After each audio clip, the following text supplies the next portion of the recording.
El-Rufai, the reason I think of him as a specifically such a dangerous person is not just the fact that sorry, give me a sec.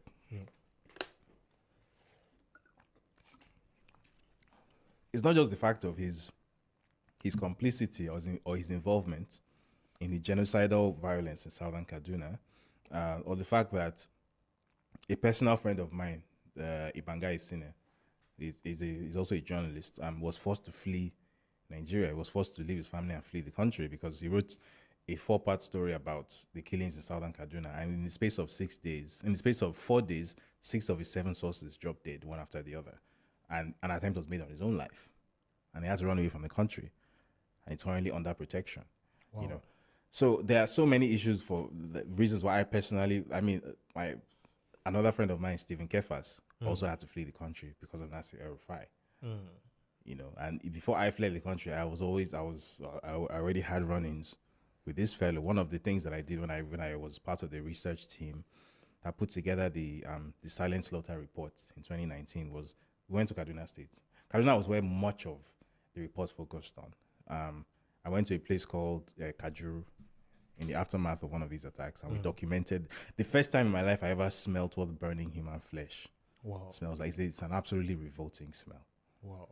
Right, it was in Kajuru. The first time I saw what the corpse of a child looks like, that was in Kajuru.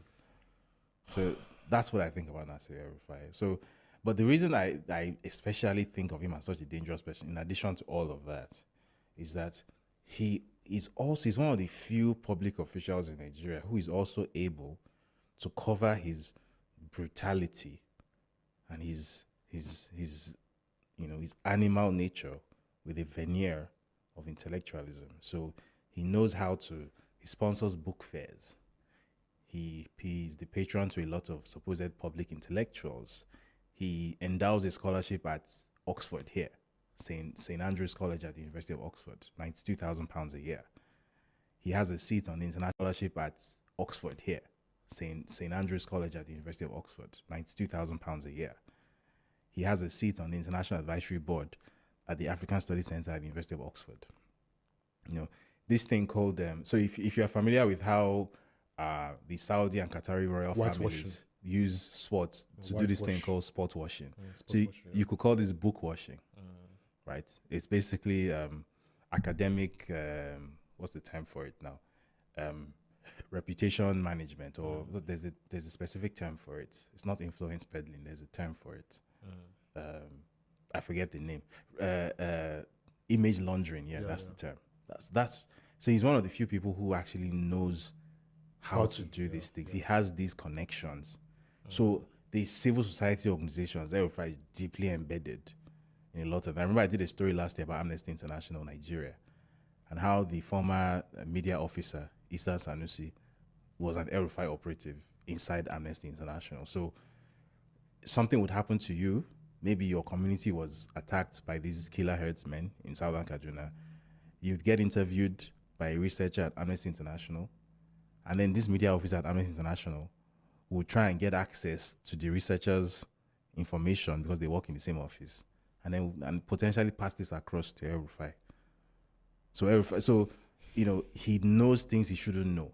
He has access to information other people don't have access to. He's a genuinely dangerous person. So, unlike someone like Wike, who is just a thug. Wike is not an intelligent man. He's just a thug. All he has is just violence. That's it. Take that away from him, he has nothing. El-Rufai is also a thug, but in addition to being a thug, he's an intelligent thug. So that makes him a lot more dangerous. He's every bit the animal that Wike is, but he also has all the brains that Wike does not have.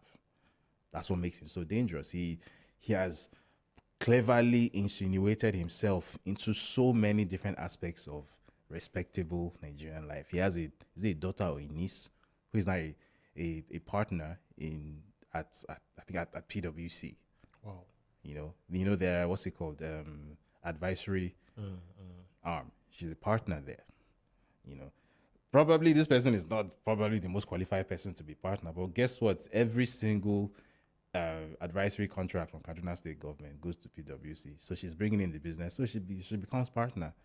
From there, because she has this sort of profile that has been built artificially, she can say I'm a partner at PwC. The next thing is going to government, become some DG or some chairperson, become something. You understand? And that's how you build and consolidate power that you shouldn't have. Yeah. So that's why El-Rufai is such a specifically dangerous person. It's not just for the fact that he goes after people and gets people killed. It's also the fact that even the internationals, I mean, look what happened to me. In February, they tried to light me on fire here.